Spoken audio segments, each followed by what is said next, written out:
जय श्री राम मित्रों, आप सभी का मेरे YouTube चैनल संस्कृति विसुधा में हृदय अभिनंदन है। बने रहिएगा मेरे साथ, इस प्रेम की गंगा में निरंतर गोते लगाते रहिएगा। प्रभु कैसे मिले हैं सभी माताओं से।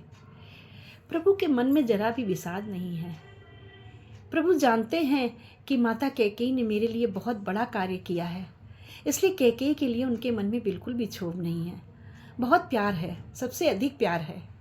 इसलिए प्रभु सबसे पहले कैकेयी से मिले हैं।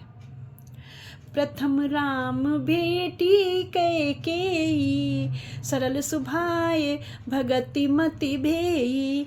पग पर कीन प्रबोध बहोरी, काल करम विधि सिर धरि खोरी।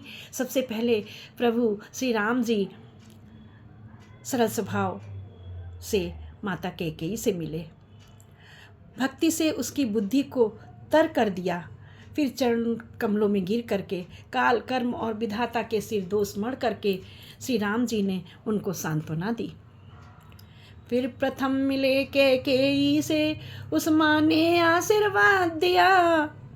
कुछ सकुचा कर सच्चे मन से ममता का महाप्रसाद दिया।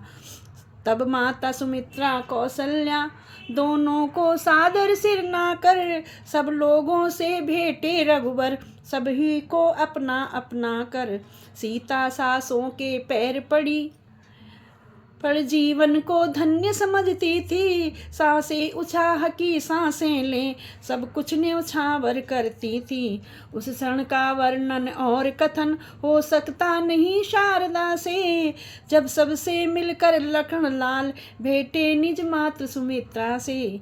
इस तरफ प्रेम का आंसू ही उन आँखों के भीतर आया, उस तरफ छातियों से माँ की ममता का दूध उतर आया। मानो माता का शुद्ध हृदय बेटे पर गर्व कर रहा है, कहता है अब विश्वास हुआ बेटा तू मेरा बेटा है। सुमित्रा लक्ष्मण के लिए कौन अपने बेटे को भेज देगा वनवास में, जिसको वनवास दिया ही ना गया हो। इतना त्याग करने वाली माता कौन हो सकती है। धन्य है माता सुमित्रा, जिन्होंने अपने दोनों बेटों को बड़े भाइयों की सेवा में लगा रखा है। भरत की सेवा में शत्रुघ्न को और राम की सेवा में लक्ष्मण को। है वही पुत्रवती युवती, बंध्या रहनी ही अच्छी है। नरवे ही है सतपथ में जो जीवन न्यौछावर करते हैं। अन्यथा जगत में कितने ही पैदा हो कर मरते हैं। सच है, सच ही कहा है कि उन्हीं लोगों का नाम अमर होता है जो लोग कुछ अच्छा करके जाते हैं। चित्रकूट में जब हुआ ऐसा सुखद मिलाप, अवधपुरी लज्जित हुई। उधर आप ही आप, मानो विधि के हाथ हैं सदा जीत और हार। वन विहार में आज है पुर से अधिक बहार। भूपति का सुरपुर गमन सुनकर सीतानाथ शोक मनाते ही रहे उस दिन सबके साथ। व्रत निर्जल पर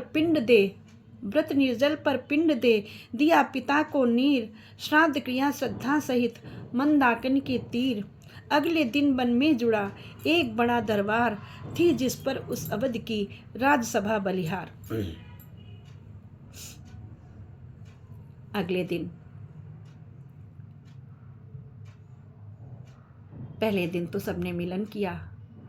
अगले दिन सुबह उठकर रामचंद्र जी ने दशरथ जी का पिंडदान किया। दशरथ जी को जल दिया। बहुत दुखी हुए ये सुन करके। तत्पश्चात सभी लोग एक दूसरे का हाल कहते सुनते चल पड़े